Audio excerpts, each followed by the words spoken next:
breaker one, man. This is like a prehistoric internet or something. Can you do a woman's voice? How much fun could you have? Hey there, this is Candy Cane. Who's this? Rusty Nail. If I were there, Rusty Nail, I'd make you feel good. This is turning me on. When the joke I'll be at the Lone Star Motel. What room? Room 17. I can't wait. This is awesome! is now on you.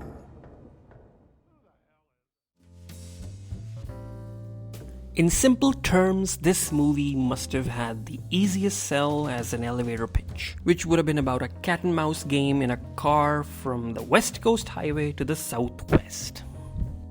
It is directed by John Dahl, who has directed plenty of popular TV from Breaking Bad to Iron Fist and Yellowstone. It stars Steve Zahn, Lily Sobieski, and the late Paul Walker. May he rest in peace. Welcome back to the season of the Dread, and today I'm talking about one of my favorite thrillers from the early 2000s, 2001 to be exact, Joyride. The first time I watched Joyride was about 10 years ago, and I instantly fell in love with it.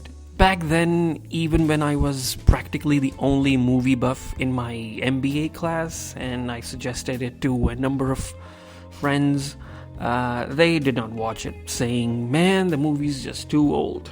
It's sort of how the audience functions here where I live. They may watch something new and popcorn bucket worthy, but unfortunately, the general lack of taste in classics is disturbing here. But enough rant. Joyride became one of my go-to thrillers in Halloween season. It's a very accessible movie, the kind you just start watching midway through if you catch it on cable. But since those times are history and nobody watches cable anymore, you can watch the movie on Amazon, and I'm sure one of the streamers will be playing it these days. What I mean to say it, finding the movie isn't difficult. What I also mean to say it is please do watch it. The story follows two brothers driving across the American highways from Colorado to New Jersey and finding themselves being stalked by a trucker when a prank goes horribly wrong. Of course, I'm going to keep the review spoiler free. I must add that the movie does not touch the fact that before deciding to prank someone, try to think that there may be someone who may take serious offense of what you're trying to pull off as a gag. The brothers are played by Steve Zahn, who is criminally rare these days in movies because he's such a fine actor. Do check out A Perfect Getaway if you want to catch him in another decent thriller. And Paul Walker, who is charming once again as the younger brother Lewis. Tagging along the brothers is Lewis's friend Venna, who Lewis hopes to impress along the ride, played by Lily Sobieski, and again we simply do not see her anymore, and that's just sad. Stalking them is Mr. Rusty Nail, who makes his return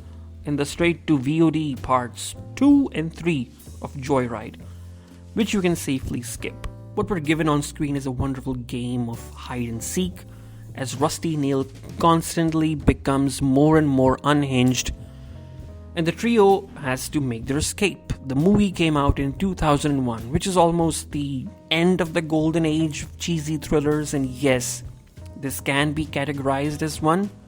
I mean, it's not 7, it's pretty lighthearted, but very competent thriller nonetheless. You get the backstory of the brothers enough to care about and root for them. And even though Steve Zahn's character is someone any regular person would find annoying and unlikable, the peril they go through isn't what anyone deserves. The setting, oh man, it's just perfect. Reminds me of some great highway thrillers like The Hitcher or Road Games starring Stacy Keach. Do check that one out, it's amazing.